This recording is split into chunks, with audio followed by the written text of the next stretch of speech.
Maligayang pagdating sa 2024 Paris Paralympics.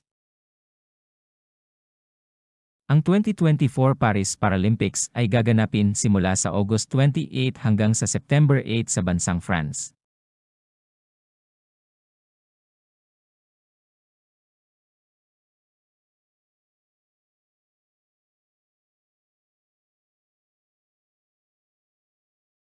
Matapos ang matagumpay na pagtatapos ng Paris Olympics, kung saan ang Pilipinas ay nakakuha ng mga medalya at ipinakita ang kanilang husay sa iba't ibang sports, muli tayong nagpadala ng mga atletang puno ng inspirasyon at tapang para naman sa Paris Paralympics.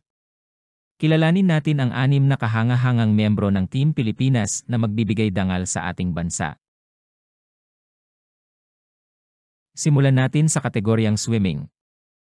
Una sa lahat, narito si Ernie Gawilan, isang bihasang manlalangoy. Si Ernie ay ipinanganak na may kapansanan sa kanyang mga binti at kaliwang kamay dahil siya ay tinangkang ipalaglag noong siya ay nasa sinapupunan pa lamang. Isa siya sa mga pinakamatagumpay na Paralympic athletes ng Pilipinas. Sa kanyang ikatlong Paralympics, naisulat na ni Ernie ang kasaysayan bilang unang Pilipinong nanalo ng ginto sa Asian Para Games noong 2022 sa Hangzhou. Siya rin ay multi-time Asian Para Games gold medalist at determinadong makakuha ng medalya sa Paralympics ngayong taon. Kasama ni Ernie sa pool si Angel Otom, isang batang manlalangoy na ipinanganak na walang kamay. Sa edad na 20, unang beses sasabak si Angel sa Paralympics. Siya ang kauna-unahang triple gold medalist ng Pilipinas sa ASEAN Para Games at ngayon ay handa na siyang magpakitang gilas sa Paris, dala ang inspirasyon ng kanyang kamakailang tagumpay. Narito ang schedule ng mga laro.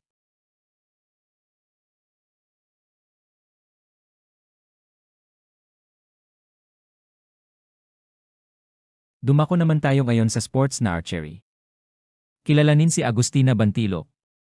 Si Agustina Bantilok ay gumagawa ng kasaysayan bilang unang Filipino Paralympic archer. Sa edad na 55 at may kapansanan sa kanyang binti, pinatutunayan niya na hindi kailanman huli ang lahat para tuparin ang iyong mga pangarap.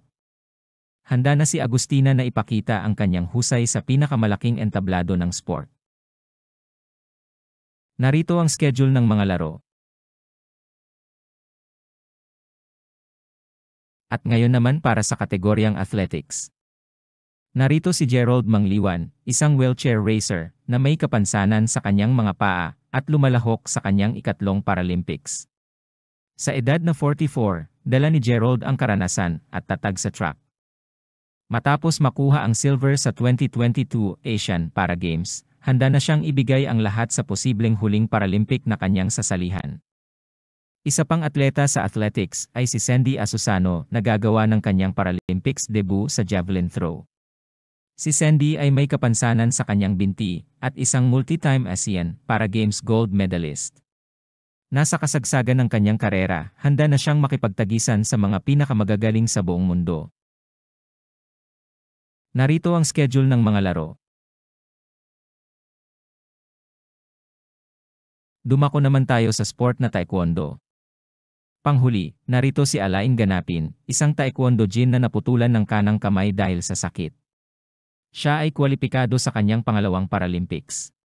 Matapos hindi makadalo sa Tokyo Olympics noong dahil sa pagiging positibo sa COVID-19, bumalik si Alain na puno ng determinasyon at handa na muling lumaban sa Paris. Narito ang schedule ng mga laro.